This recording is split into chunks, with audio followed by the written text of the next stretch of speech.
Seized but not silenced. It's the headline making waves across the nation and in Kansas. We're diving into the police raid in Marion County. What drove law enforcement to raid a newspaper? And is it legal? We're getting answers to those questions just ahead.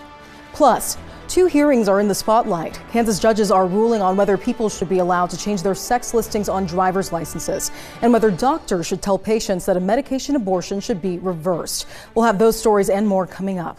You're taking a look inside Kansas politics. Welcome in. I'm Rebecca Chung. A lot has happened within just the span of a week in Kansas, from a police raid sending shockwaves across the country to legal battles over the most controversial legislation to leave the State House this year. Joining me today to break things down is political analyst Bill Theander and author for the Kansas Reflector, Rachel Mead-Pro.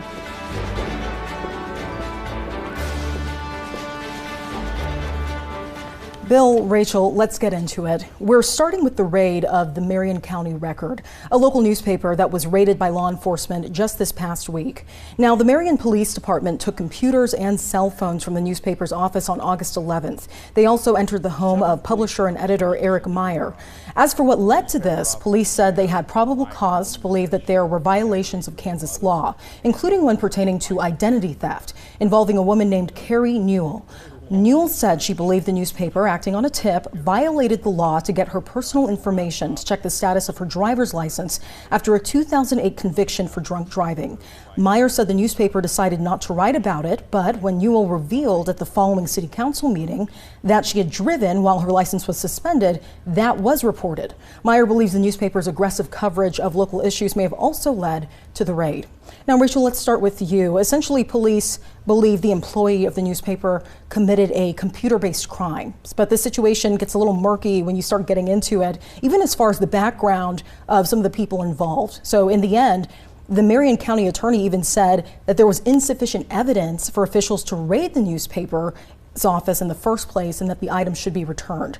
So let's talk about that. How rare is something like this to take place? Rebecca, it's unprecedented. What we saw just unfolding over the past week, that is just nothing like this has really happened in the U.S. history, you know?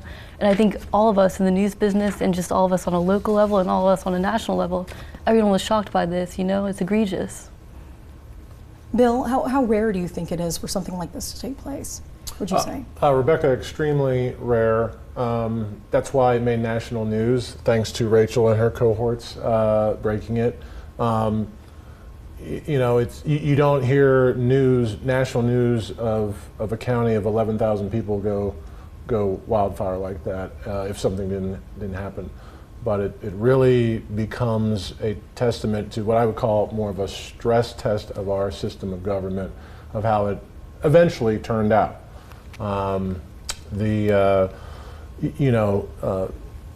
This county could be considered a flyover county, not a lot of people paying attention to it, but they still have local officials, local government down there doing the will of the people and doing the best they can.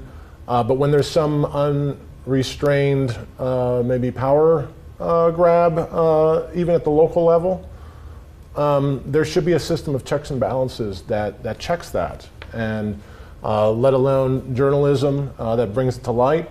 Ultimately, it plays out that you've got that system and that stress test that it took down there in place. Let's talk about how this unfolded as well. Is it legal, do you think, to raid a newspaper in this type of situation? Some are calling it a violation of First Amendment rights. Rachel? I mean, I would say just by the fact that yesterday we saw the return of all these materials, that alone kind of implies that they knew they were in the wrong there.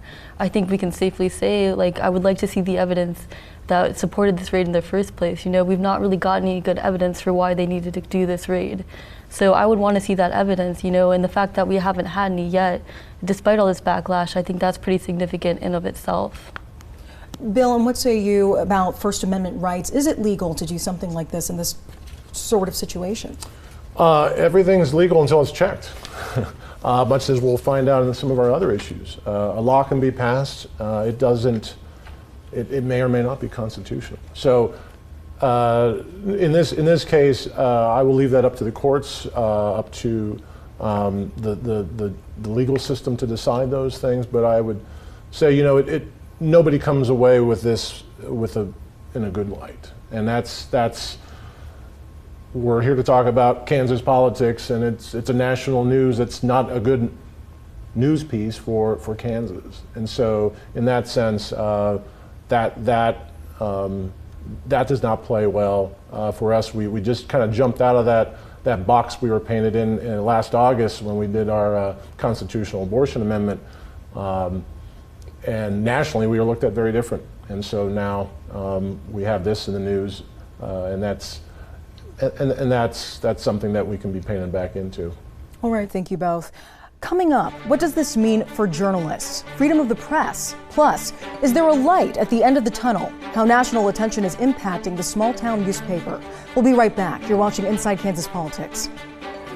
The latest devices are here, and you will not believe the sound quality. Because we want what's best for you, New Sound is offering a never-before trade-in, trade-up event. Let your current hearing aids save you money. It's the back-to-school event at the Mattress Hub, and we're educating you for the best night's sleep. Find Sealy mattresses starting at $299 or save up to $300 on the best brands in sleep. Sleep well and save big. Only at the Mattress Hub.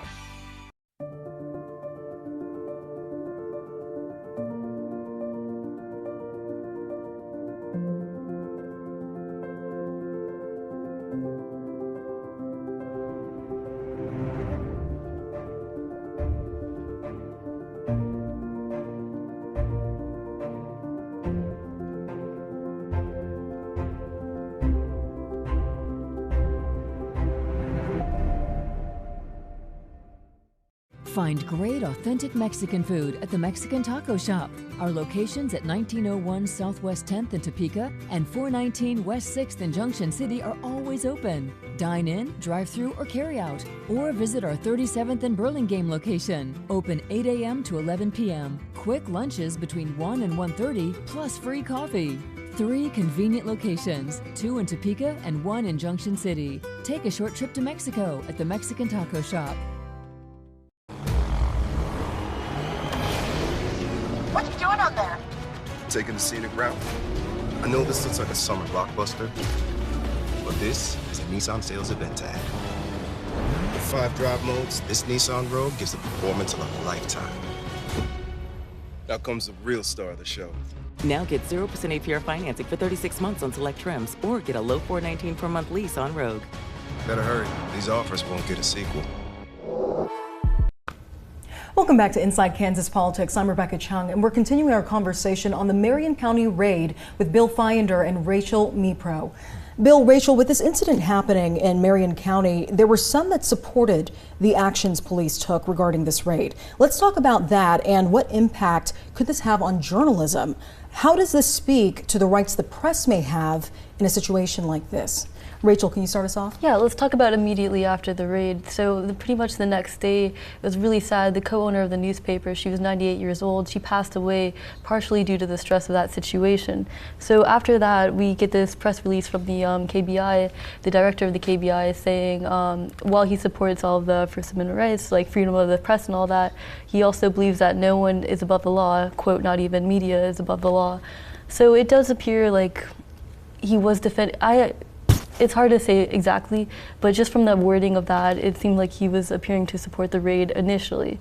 But I mean, with the return of all the equipment and everything, we could say, I think now we're seeing more response that maybe this is wrong on a national and local level. But immediately after the raid, the exact response from police I didn't think was amazing. Right, even the White House weighing in on this, Bill. Yes, Rebecca, we've seen and we're used to seeing state and national takes on very partisan divides, drawing lines, and there's a lot of pretext out there with partisanship. When you get down into the local government level, that is very rare to see that be the reason why these things are happening.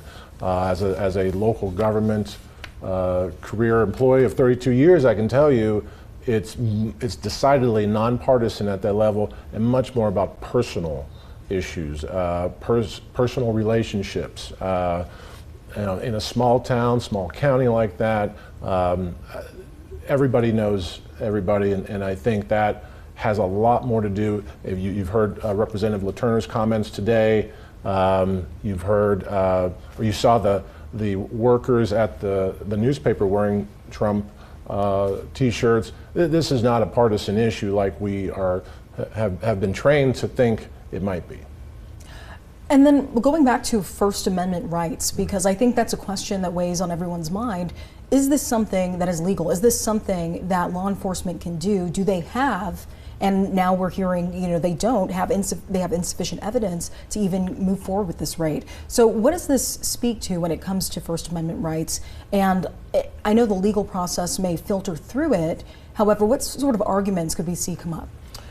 From a First Amendment standpoint, again, this is so rare that we don't have a lot of experience seeing this. But in terms of having it be at a local level, where maybe you're out of sight, out of mind, and maybe you might think you can get away with some of these type of repressions of the First Amendment. Again, unless you have professionals and journalism and civically engaged population and citizens, there may be a lot more instances of this out there we don't know about. Maybe subtle instances of this, maybe things we don't hear about. But this was such an affront, that it has a chilling effect on people's right to free speech. Rachel? I would agree. You're definitely right with these points. Going back to local government, I think it is interesting to note that the mayor of the town, if you look at his Facebook post from the past 2 years or so, a lot of it is comments about how the Record is maybe not the best at reporting, or Record got this wrong. So it's kind of like a lot of posts about how the Record is a disreputable news source at the local level from one of the top authorities of that area. So I thought that's an interesting little note there. Again, you're right here with a chilling effect. As journalists in this, I'm sure you're worried about this too, because if you can go to get raided for protecting confidential sources, getting confidential information from people, a lot of our jobs would be in danger. Now, on a positive note, despite the raid, the newspaper was still able to get their paper out the following week. And it seems like they also have thousands of new subscribers. So this town has about 2,000 people in it. But after the raid received national attention, it seems that there was also an outpouring of support. Here's some of the reaction we got from some of the new subscribers. This is big news, for Kansas, for anywhere, but definitely for Marion, Kansas. This is pretty big news. It's astounding that something like this could happen in just a 2,000 population small town, and to make national news. Eric Meyer, publisher for the paper, says he hopes to bring people's attention back to more local issues after they had fewer stories than normal that week. He hopes to bring back more enterprising stories in the future. Wow, what a comeback. So even after the raid, still getting the paper out. That takes a lot of hard work, I would say, right?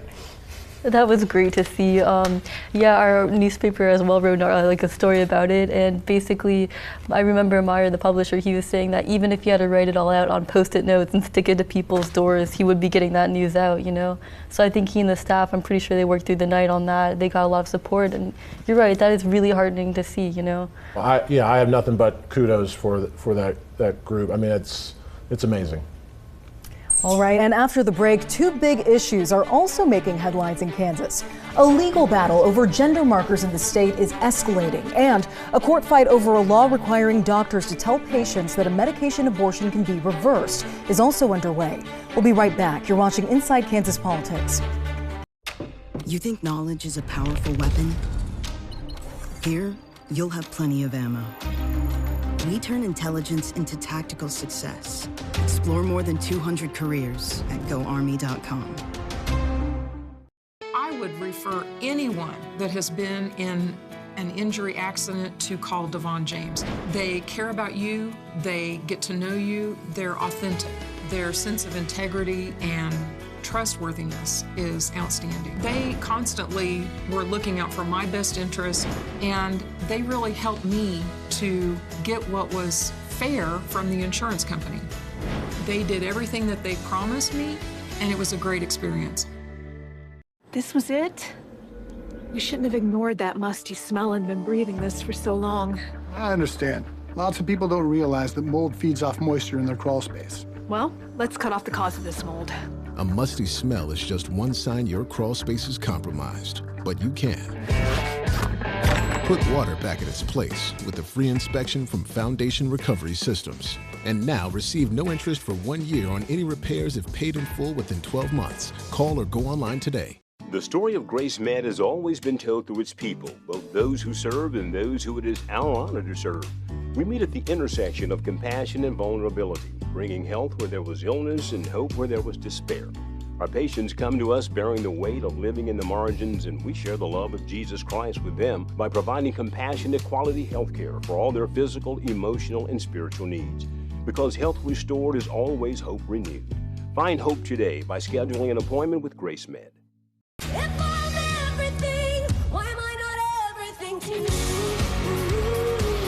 BB Rexa. I got like chills as I was like, this is such a great song. Monday at 1 on 27 KSNT.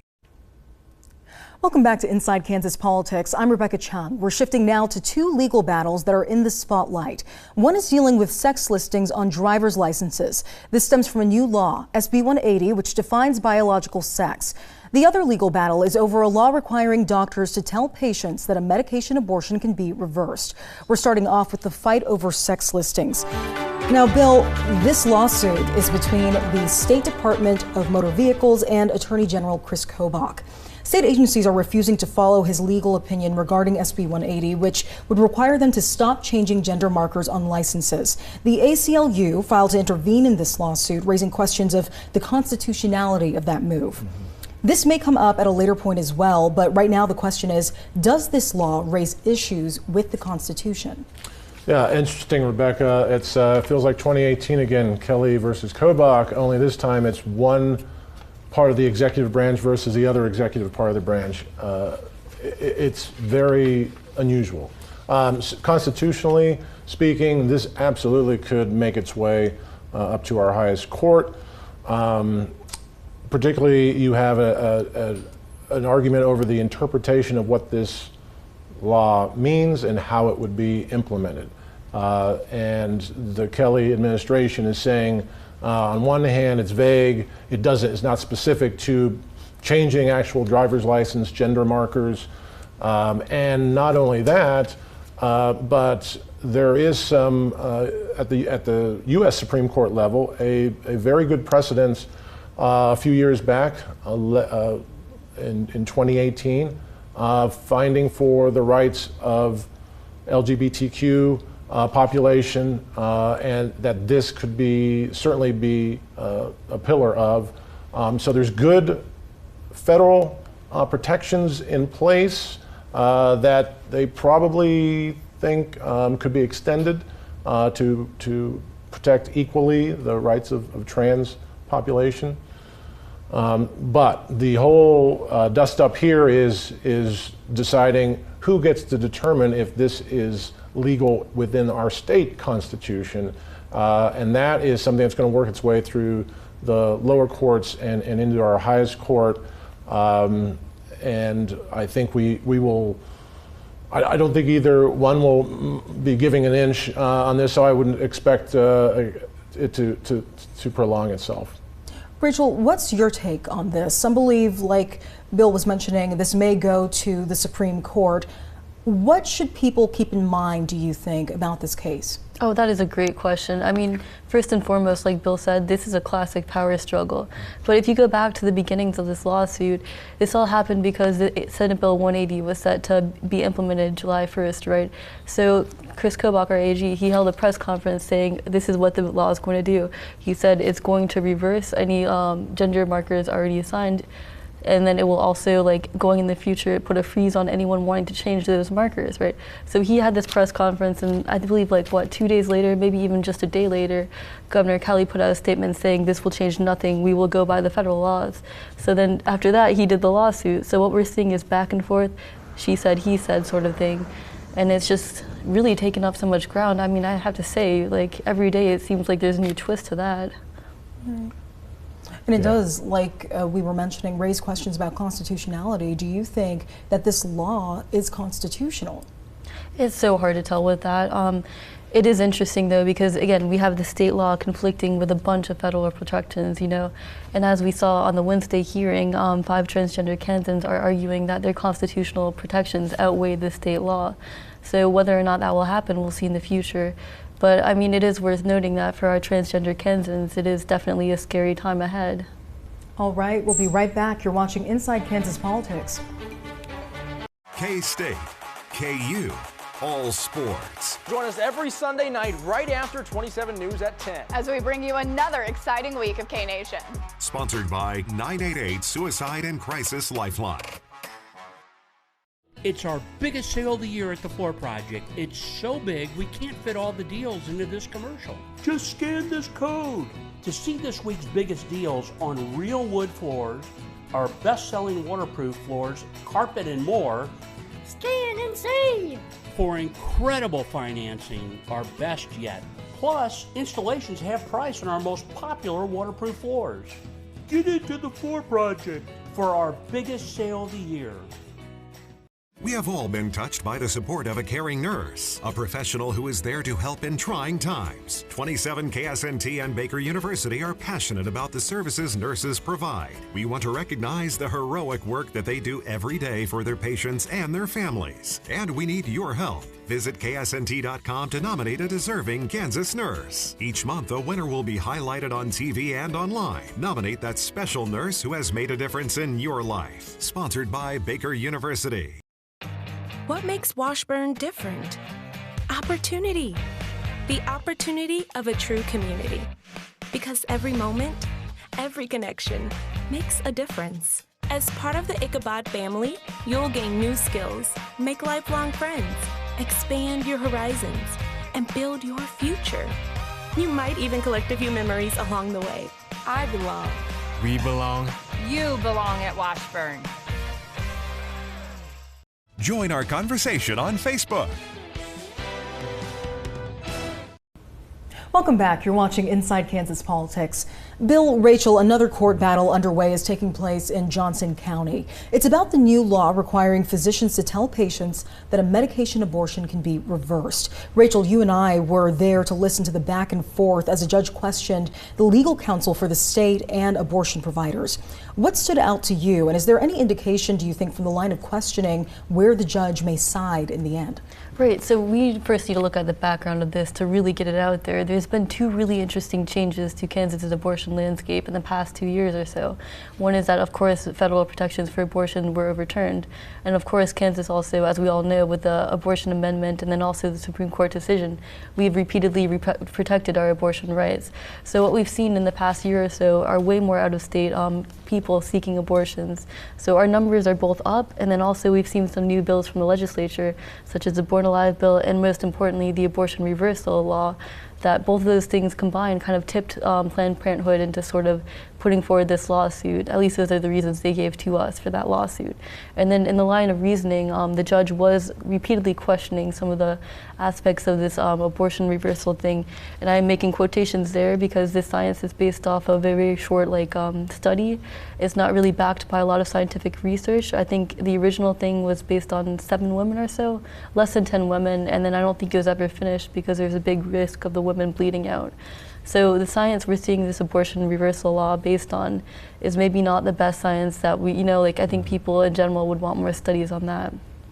So there's a lot of factors going on to this, and I think the judge in the case was questioning whether the science is enough to support this law.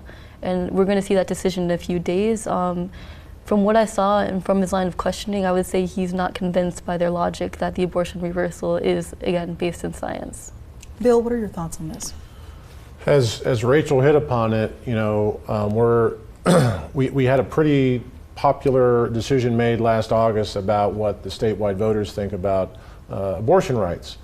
And so I would say, this is a play that had to be made. It's about time. It was just a matter of time before this lawsuit came forth. Let me give you three numbers: 67%, 40%, and 51%. 67%, that's the percentage of the legislature that has to vote to put the abortion amendment on the Kansas ballot. 40% agreed with them. 40% of the voters statewide said yes, that made sense. So you would think then there would be less of a mandate to continue with some of these restrictions. The last number I gave you, 51%, that was Chris Kobach's margin victory percentage as Attorney General. Clearly not a mandate to do anything about abortion rights or protecting or not protecting abortion rights, excuse me. And so yet he's in the middle of defending these restrictions on abortion when there's this disconnect coming from the citizens of Kansas saying, do not do that. As I said, this is a play, and as Rachel indicated, this is a play that was going to be made at some point. The protections are in place in the state to do that constitutionally, so not a surprise. It was a matter of time. And we should probably mention some of the restrictions that they're fighting against. It would include, I think it's a 24-hour wait period in between consultation and getting the abortion, a mandatory ultrasound, some of the requirements. If you come in with the wrong font size or the wrong color on your form, you get turned away. And for people living in states where there's no abortion access that come to Kansas seeking abortions, to get turned away for having the wrong font size, I think is what they're kind of fighting against, saying that some of these restrictions are just blatantly there, as we've heard from people, that, it's just there to stop people from getting abortions. All right, thank you both for joining us again. And that was your look inside Kansas politics. If you want to keep up to date on all things Kansas politics, then follow us on social media. Follow us on Twitter at InKansasPolitics and on Facebook. Just search Inside Kansas Politics. We'll also post the full video on YouTube. Just search KSNT News and check ksnt.com/inside-kansas-politics for past episodes. If you have a story you want Kansas state legislators to hear or topics you think we should cover, let us know. You can email us at ikp@ksnt.com. We'll see you right here, same time, same place. Have a good day.